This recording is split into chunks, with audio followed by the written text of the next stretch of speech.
Welcome to Copy Chief Radio. Today's show is a freelancer's journey episode where successful freelancers share the tactical moves that catapulted their careers through the phases of the freelancer's journey. To see all 7 phases, where you are now, and how to move forward, head over to copychief.com/phases. To check out all the Copy Chief Radio episode types, go to copychief.com/CCR.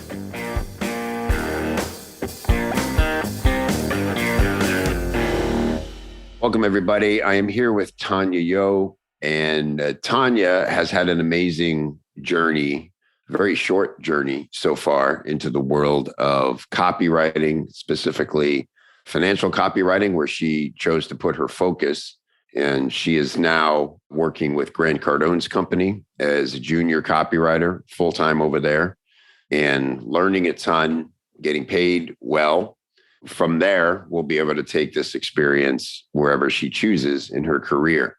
And I wanted to have Tania on today to share her story, because it's a really fascinating one, of what she was doing before copywriting and where she put her energy when she found copywriting to get where she is now. So Tania, thank you for being here. I really appreciate it. Thanks for having me. So let's go back to your early adult life and explain to everybody the thing you chose, how it worked, and the whole teaching arrangement. I grew up in a family of artists. My dad's an illustrator. My mom was an art director. They were both in advertising. My brother's a full-time painter. You know, art has always been a big part of me. And I knew I wanted to go to art school and to fully develop myself as a visual artist at first. But the only way I was going to be able to finance that was if I got a scholarship. You know, art school in Singapore was kind of a new thing at the time. So I had to go overseas, and I ended up in Chicago. And to get there, I had an arrangement with the Singapore government.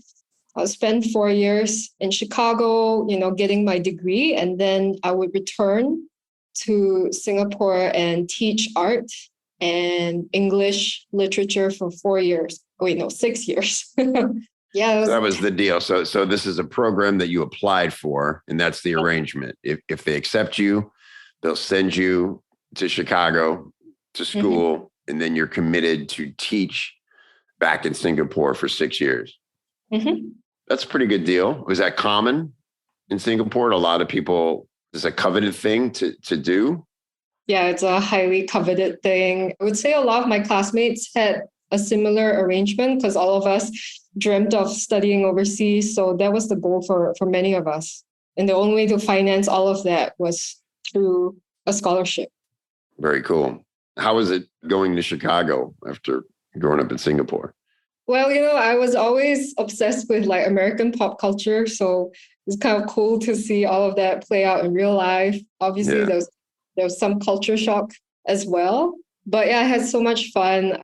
I had an amazing education at the School of the Art Institute of Chicago. And we had access to the museum, surrounded by great art all the time.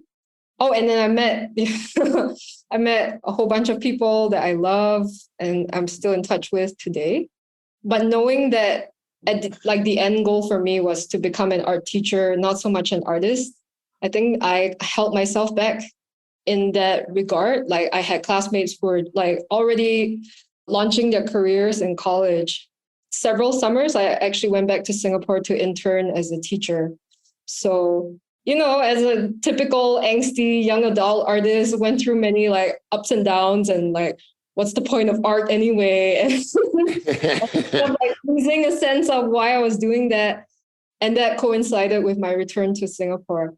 Because especially teaching art in Singapore it looks very different from what I was learning and what I was doing in Chicago. The Singapore education system is very academically focused. So that spills over even to art, you know, it's very exam oriented. So I kind of got adjusted to all of that when I got back. So did you feel like you had almost to like tame your passion in some ways to teach it, make it more academic? Oh yeah, for sure. I mean, I was still kind of like a weird teacher. I was always bringing my kids out and doing weird stuff around the school. Like once Yeah. I set them loose in the garden, and I was like, go replicate the colors of nature, but only with paint that I'm giving you. You can't use anything else. I instantly regretted that because, when the lesson was over, they left their paintings all over the garden. And I was just running everywhere in the rain and picking up. I mean, they're lovely paintings. Like they had a Yeah. lot of fun. I had a lot of fun. So I tried to bring some of that back. That's But great though. I wish that wasn't weird in any school. Like that's exactly how to, and how old were the kids you were teaching? they were 13 at the time. Yeah.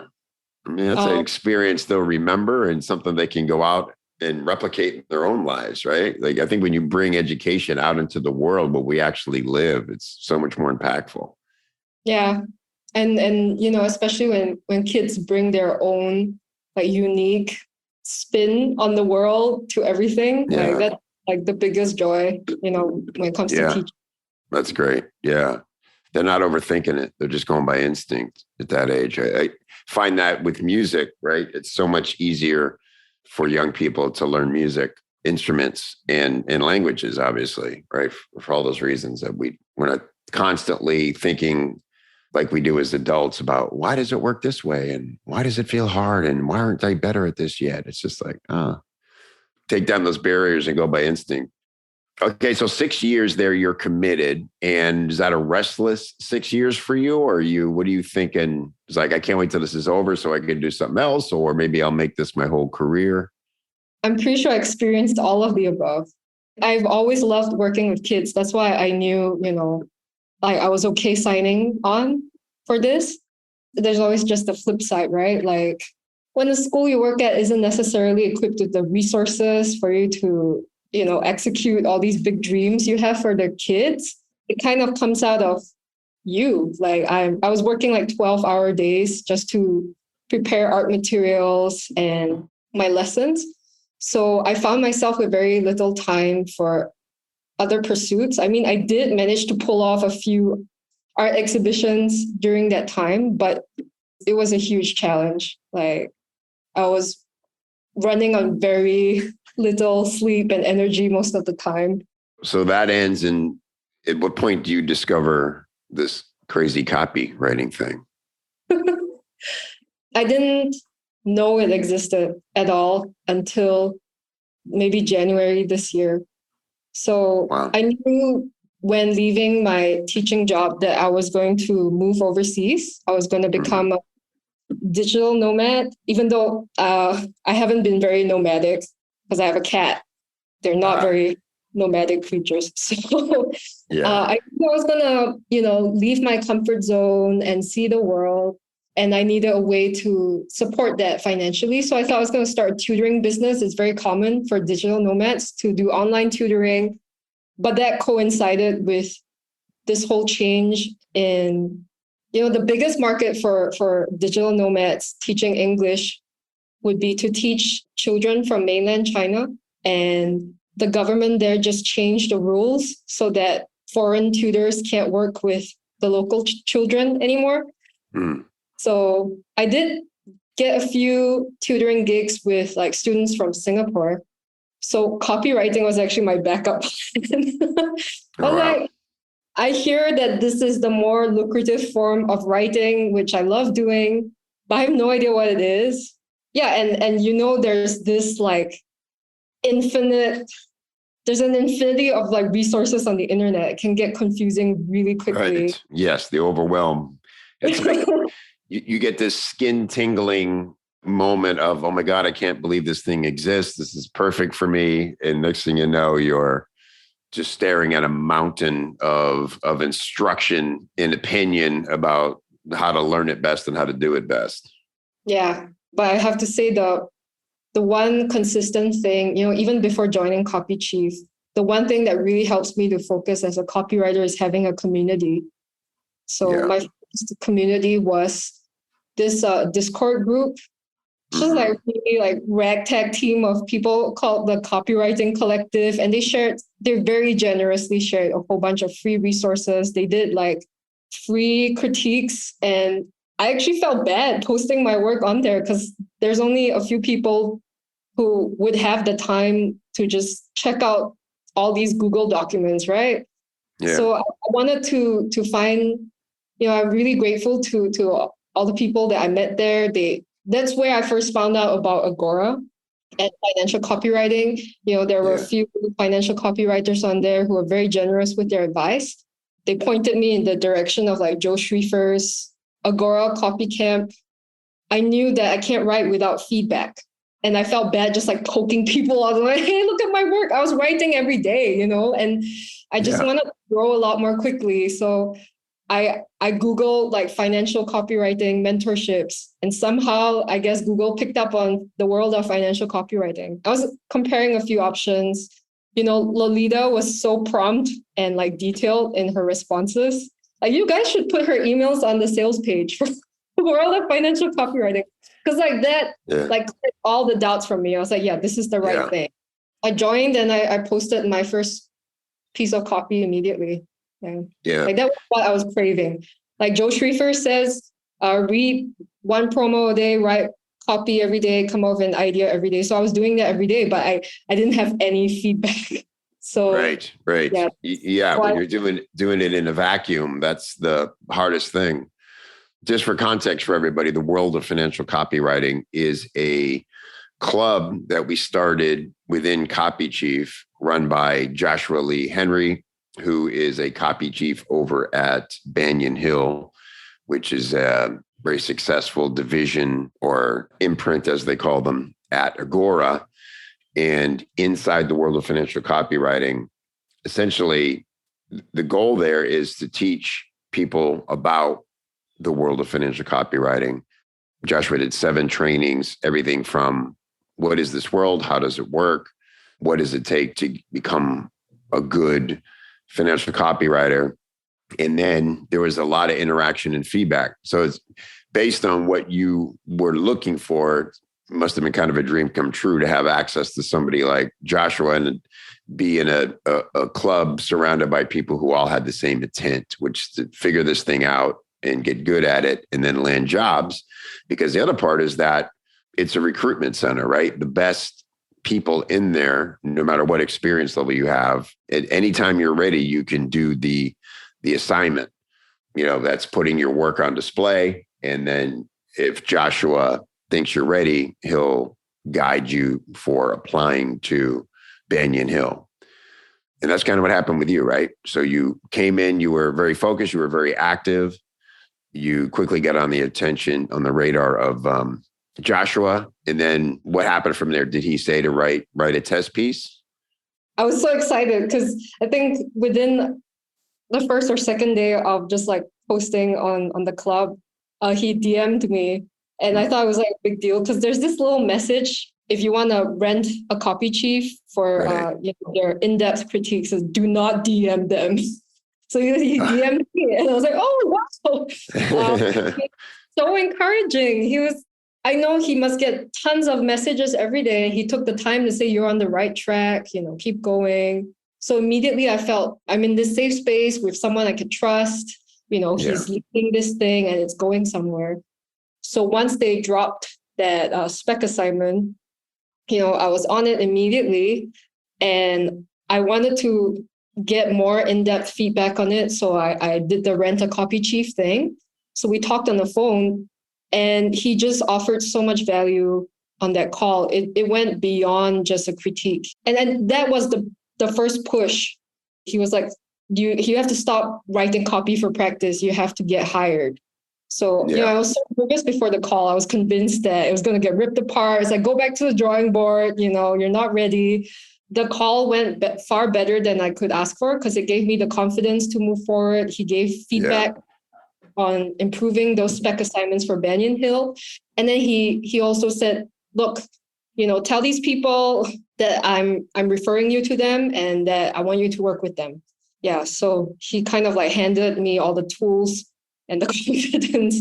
So cool. That's exactly what it was built to do, because the industry needs copywriters always. And there was no program like that nurtured people. And like you said, to me, what strikes me is we always think about is that, okay, just show me what to do and I'll do it. But it's all the insecurity and unknowing of, should I even be here? Is this a crazy idea? Assuming you're going to get, told, I don't know, you got a long way to go, kid, right? And instead have somebody go, no, this is really quite good. Stay on the track, focus on this, this, and this. And next thing you know, you're being recommended by a copy chief at the company. And then, so from there, you do that, you write the spec assignment and they hire you. Yeah. We should backtrack a bit because okay, this is why I got into EV. Joshua gives me all these people to contact or reach out to them. And then I really have to thank Brett Holmes because he referred a bunch of people to me, but he's never once actually interacted with me. He's seen my emails and then suddenly people were like, Brett mentioned you, can you show us some of your work? And I realized I had no idea how to work with clients at all. Yeah. Like, what did I even say when I reply these emails, Yeah. And at the same time, you start sending emails about escape velocity. And I looked over the content. I was like, yeah, this is exactly what I need because I'm on my own here. I have no idea how to talk to these people, what to say on the calls. And you remember I struggled a bit with these, like, they're essentially sales calls. Yeah, you're very nervous about those. And again, just for context for people, so Escape Velocity is our program for if you're looking to launch or grow freelance copywriting career in the early stages. So if you're sort of new to this and need help with not only your skills, but learning how to do all the things Tanya's talking about, like what do I say to people when they want to see samples? What do I show them? How do I get through these calls where I'm terrified that I'm going to be asked things that I have no idea what they're talking about, right? That kind of stuff. And a really compelling part of your story, Tanya, is that I remember you saying on the coaching calls, the last time you had to do any kind of quote unquote job interview, which is how you were thinking of it, was with the government. And it was super scary, right? They were highly selective and they were very stern about it. There was no laughter. It was not a friendly conversation. It was like, you're on the spot, prove to us why we should let you into this program. And so that was your only reference point to what something like a job interview call would go. And I was 18. And you were 18 then. Yeah. More than 10 years ago since I've done calls like that. Yeah. And so what did you find when you did get on the call? Was it not so scary? I just remember I signed up for the program. I kind of like binged through all of the content so that I could feel ready for the call. And yeah, it helped so much more. There are some really handy like scripts and guides in there. Also, some of the mindset stuff, just working all of that out before even getting on the call so it doesn't kind of seep through. So yeah, it's all part of the process, right? Like nobody is going to like close their first deal out of the gate. I mean, like you must be really skilled and charismatic if you do. But I'm not. I'm kind of bumbly and bumbly. And just like making comments about people's babies in the background. Girls all over the place. I tell you what, and hopefully you learned this through this. And what I always want to tell copywriters, like people know that we're a little weird. That's an advantage to being a copywriter. Is they know we're writers, we're usually introverts. And I always tell people, if you're judging on whether to hire a copywriter and how well they performed on a Zoom call, you're missing it, and you're going to miss out on some good people. Yeah, occasionally those things line up where you happen to have some natural confidence and you're a good communicator, but it's a nerve-wracking scenario. Again, your work was so strong and you're so yourself all the time that's all that really matters, right? They're looking at your work. Those calls are just like, let me see that this person isn't crazy.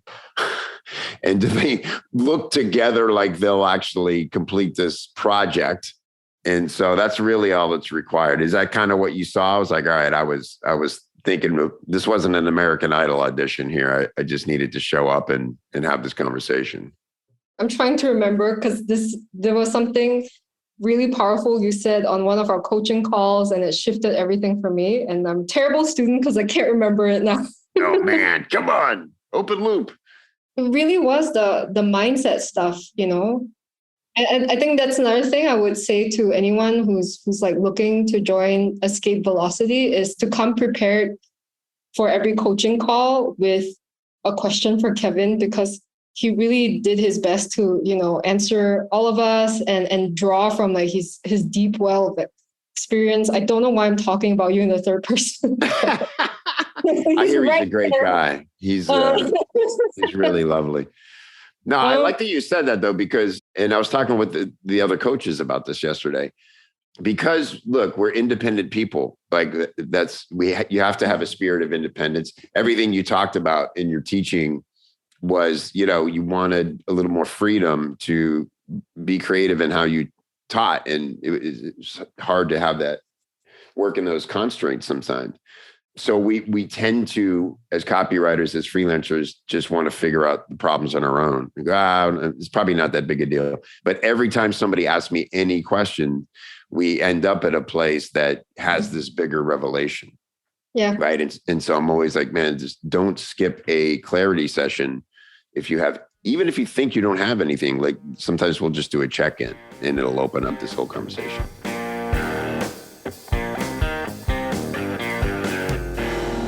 Look, I get it. I know there's so many communities, I'm doing air quotes, communities for entrepreneurs out there, all filled with their own version of overnight experts chirping at you from behind the screen. You got your Facebook groups, your clubhouse rooms, just experts galore. How often do you feel like you're being pinballed around from thing to thing and picking up a little bit, a little piece there? How much of that is actually making it into your brain and your fingers and your business and affecting your money?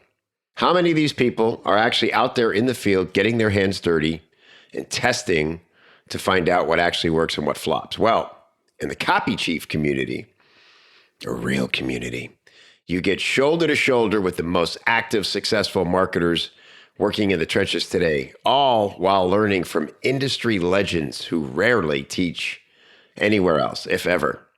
Copy Chief is an amazing community, super newbie friendly.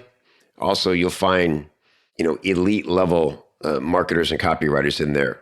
They're all working to become the best at their craft, get paid top dollar for their skills, stay ahead of the competition by keeping their finger on the pulse of what's working now. That's the X factor when you're backed up by a community and you can get any question you have answered by people who actually do this stuff and can tell you from real world experience what to do for your project, for your offer, for your funnel, for your clients.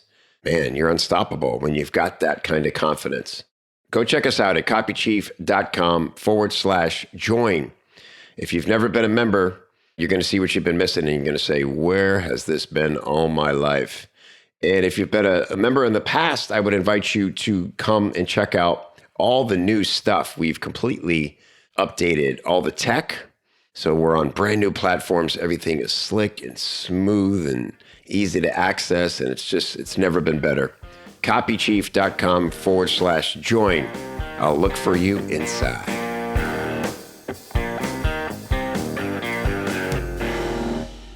Another cool thing was that it was great to kind of have this coaching in real time, especially before some of my scary sales calls, especially with Banyan Hill.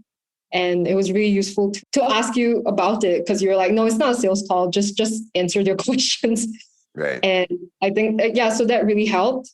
So I just showed up and, Angela, the publisher I worked with, she was really wonderful on the call.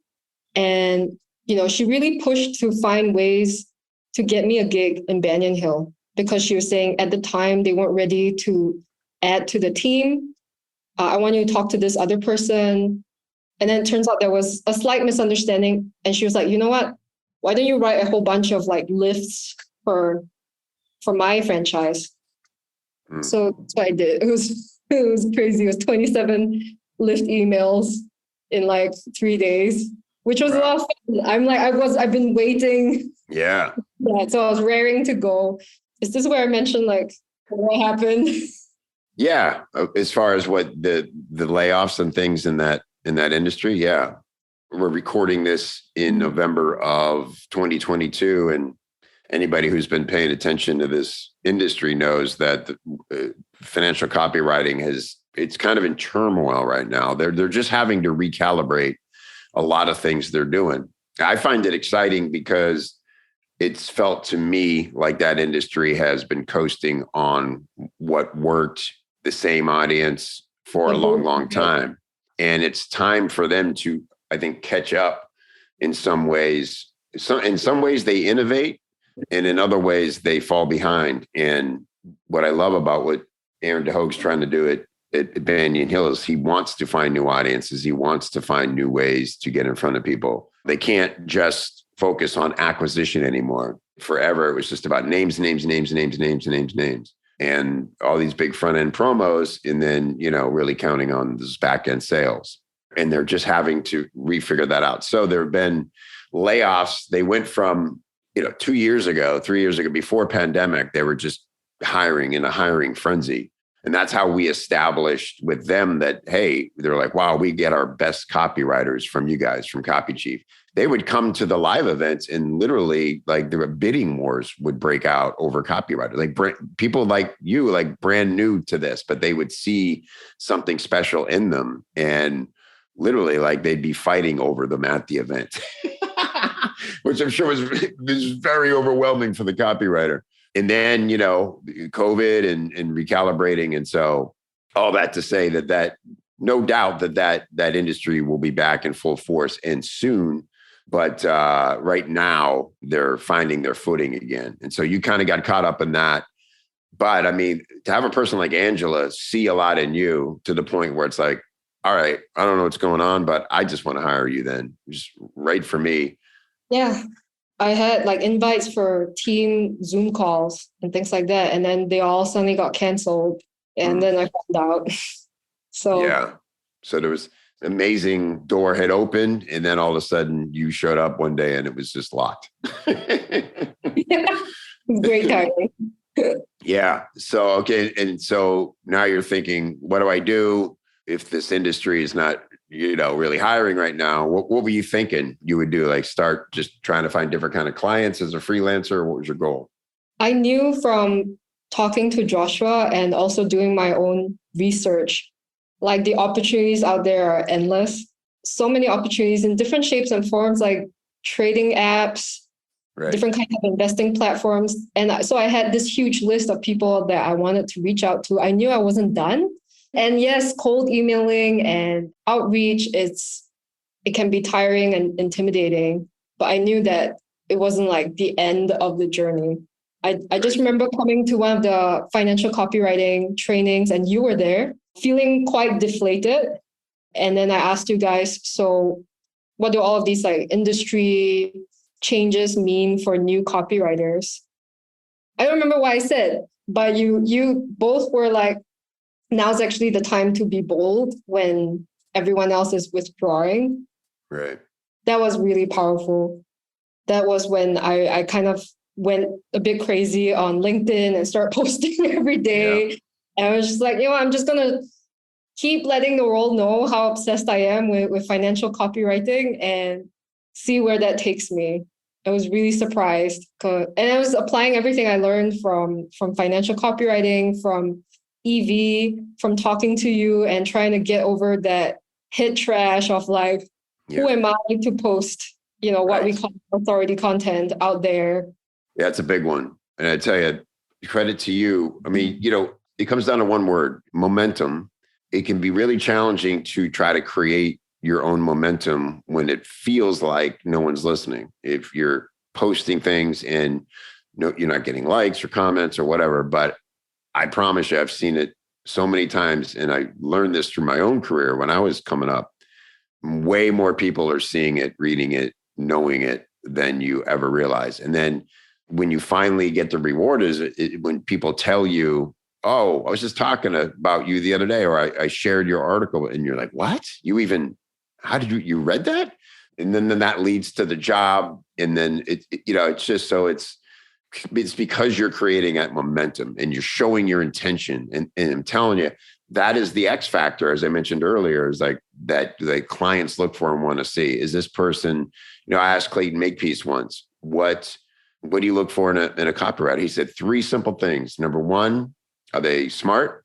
Number 2, are they hungry? And number 3, can they write a letter? Like literally like Dear Mom. And that's why the spec assignments are so simple in our clubs, because it doesn't need to be a full sales letter, right? It's just like, show me in 2 pages that understand the formatting and the intention and the purpose of a sales letter. And you had all those things. But the hunger is the thing that trips people up the most, because even if they are hungry, they don't want to show it. Because like you said, who am I? Or, am I going to get called out? I don't know what I don't know yet. And so something I'm trying to be an authority on right now, in 3 months or 6 months, I might go, oh, that was kind of wrong. And then you know what you do? Then you go delete the old articles. It's over now. Yeah. And so it's great that you looked past those things and just did it. That's actually the thing that I asked you that I was afraid of. Like, what if, because I love doing copy breakdowns. It's kind of like what I did as an English teacher, like analyzing poems and things like that. It's the same thing. So I love doing that. I could do that forever. I was like, what if the original copywriter shows up? And I was like, But the thing is, it kind of happened. He was like, oh, this is my promo. And I was like, oh, shit. He thinks that I'm trying to tell people I wrote this, and I went and fixed all my posts. And I was like, this guy wrote this, not me. But I got to connect with like someone whose work I really admire. And it wasn't as bad as I thought it was when I was, asking you about it all those months ago. Right. My so-called worst fear was just Yeah. It's my favorite Tom Petty lyric, is sure as night will turn to day. Most things I worry about never happen anyway. We all do that to ourselves. But again, it's just getting through it, not giving into that is such a small internal moment. But when we do it, we're always rewarded, because worst that can happen is you learn something and then you iterate and you do it a little differently next time. But if you stop or give up because you're scared of what might happen, there's just no way to move forward. I can't coach or help somebody who's not willing to take that chance. And so, all right, so let's cut to now, right around the same time, we opened the Cardone Copy Club. And essentially what that was us repeating the very successful process that we did with Joshua Banyan Hill, the world of financial copywriting. Joshua was able to, and again, before the sort of hiring freeze happened, place a lot of copywriters with different financial companies. And is still doing that now. As we said, not everybody's affected by what some of the bigger companies are dealing with. Not everybody's laying off. Plenty of companies are hiring. But then we create a club for Grant Cardone because they just hired their first copy chief, Russ Reynolds, and he needs copywriters. And I actually saw Russ post on Facebook, hey, I need copywriters. And I'm like, bro, what are you doing? Because he's been in Copy Chief. He's been in my programs, coached Russ for a long time. And I'm like, he's like, oh yeah, I don't know how I didn't come to you first. So, because he was getting just like the craziest stuff from Facebook, it's just like inundated with super unqualified people. And so we opened the club, and kind of the same idea is like, you're going to get to meet Russ. He'll give you a spec assignment. You can show him samples. If he likes what he sees, he'll get on a call with you and then see what happens from there. So that's what you did there in Cardone. What I remember is that how fast it happened inside of there. Once you reached out to Russ, I think the same day he saw your sample and was like, we need to talk. At that point, I was just trying to keep myself open to as many opportunities as possible. Yeah, the whole process of getting on the call with Russ was very smooth. Yeah, I just sent him my writing sample. So that's the first step, right? You send whatever you have in your portfolio. And if he likes what he sees, then he gets you to write the actual spec assignment. I think the process has changed a bit now, because for me, that was so early in the process of the copy club getting set up. So I actually got on the call with him first, and it was really lovely to talk to. And what really stood out to me was how committed he is to developing his copywriters and the copy team. I could tell like this is someone I could grow a lot with if I worked with him. Yeah. So Yeah. yeah, he was just so laid back on the call. Yeah, he's a very mellow guy. Yeah. I remember being half asleep and like forgetting what I was going to say next because it was pretty late at night. He was fine with all of that. And I really appreciate that he was more going off my qualifications and my portfolio than how I was fully on during that call. Yeah, and then I had a lot of fun writing the sample because even though I didn't know anything about real estate, there's some overlap there, right? We're still fulfilling that core desire that people have to create wealth, to take care of their families. So that's what appealed to me. I feel like I could pull a lot of that from what I learned with financial copywriting, put it into real estate. Yeah, I read Grant's book, which is very fascinating, like really changes everything you think you know about real estate. So there's already lots of stuff from that you can pull from there to write your sample. So I just picked one. And again, applying all the same principles that I learned from like Joshua and Carolyn, read the whole promo, look for sound bites, and then just focus on that one big idea as your sound bite for your email. So I did that. And pretty soon we set up the interview with Jared, the president of Grant Cardone Enterprises. And that's interesting because, like I said, a lot of the things we teach in Escape Velocity are there to help you run your business. And one of the things we teach is like how to take control of a prospect call, because the prospect typically doesn't know what they want to ask, right? But we emphasize like this is different. This is more like a job interview. They're looking to hire you full time as a junior copywriter for pretty big money. And so you don't have to take over the call or who's going to show up. So this was more like going back, like you said, a lot like that first interview with the government.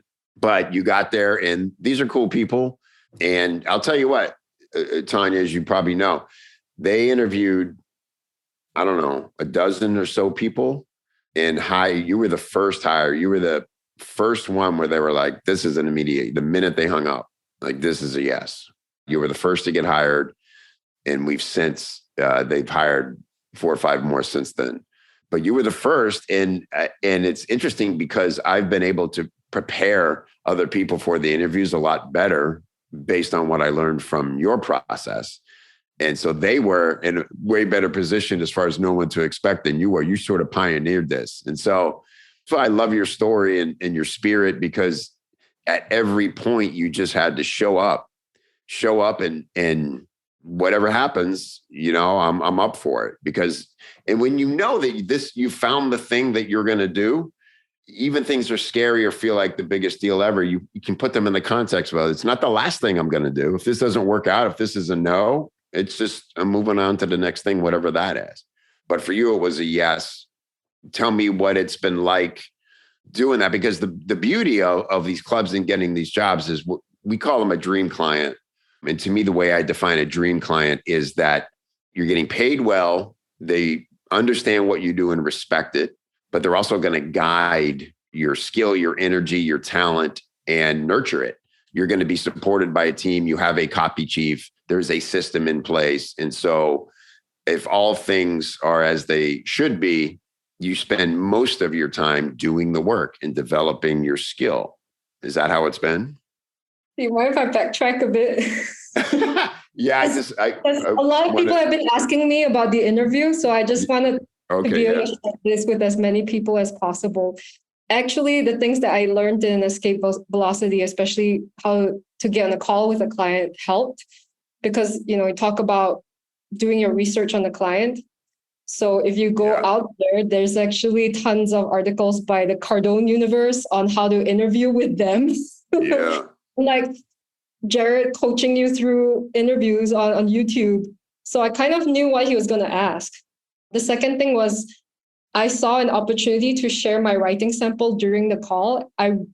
This is all speculation. I don't know what helped Jared make his decision, but he saw that writing sample and he showed it to Grant after the call.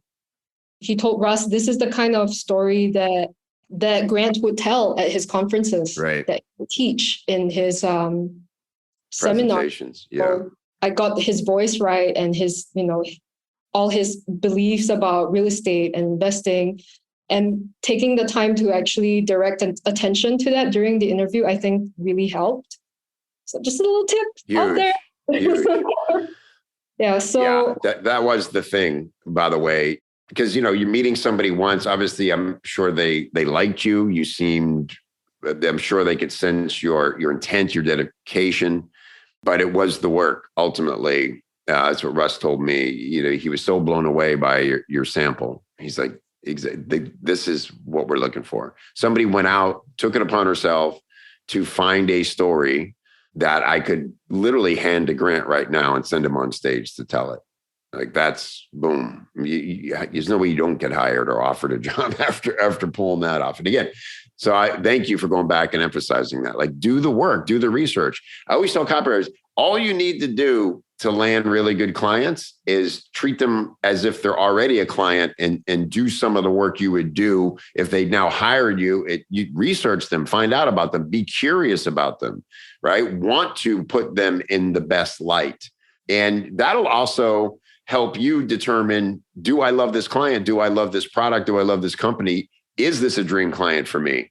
And if it is, don't hold back anything for trying to impress them and get their attention, because when they see that, that'll be their dream come true. Like, oh my God, this copywriter is already doing the things I would hope that they would do after I paid them. And I'm not talking about give up a week of your life to do this. It's like, just be curious and spend a few hours looking around. It's that extra, what Brian Kurtz says, over deliver. Like, what's that little extra thing that you would do that is going to make somebody impressed and see your intention? It's really that simple. Yeah, that ties really nicely into my experience working here so far. So that kind of research that went into that very first email that I wrote for them, Russ and Jared actually really gave me the time. So I counted at 6 weeks to go deep and do that kind of market research that couldn't really do, as unpaid work previously. All of that going on social media, looking at what prospects are saying about real estate. And when I found that wasn't enough, Jared gave his full support for us to do like a survey. And then I took that and I turned it into a report, just so that people who join our team in future, they have that. And then use that to create our content calendar for the real estate newsletter. And Jared has been super supportive. He's been highlighting that report during meetings and things like that. So it's just a huge relief to work for a company that understands why research is 70% of what we do, and right, to actually give me the time. I mean, I did write some other stuff during those 6 weeks, right, but they did give that space. And I was very upfront with Jared during the interview about this. Like, he was like, how long does it take for you to write a 1,000-word email? And I told him, I was very honest, like, if you give me the time to like front load myself and get obsessed with like the Grant Cardone real estate universe, and I have all of that, I'm immersed in that, then obviously writing these emails is going to be really quick after that. But I do need that time in the beginning to set up, to know the products, to know the customer base and all of that. Right. Again, for him to not just like, okay, well, no, we need these in a week. And, he sees the bigger picture, understands that you're saying there's a way I can do my best work. And he says, well, that's the way we'll do it. Fantastic. And we know that they have a culture over there of they really want to raise up everybody in their organization. They're not looking to keep people in their place, in their lane. They want ideas. They want enthusiasm. And the way they see it, sky's the limit for what you can accomplish there, if that's what you want. And so I'm thrilled for you, Tania. Based on that real estate report, we might be growing our real estate team at some point.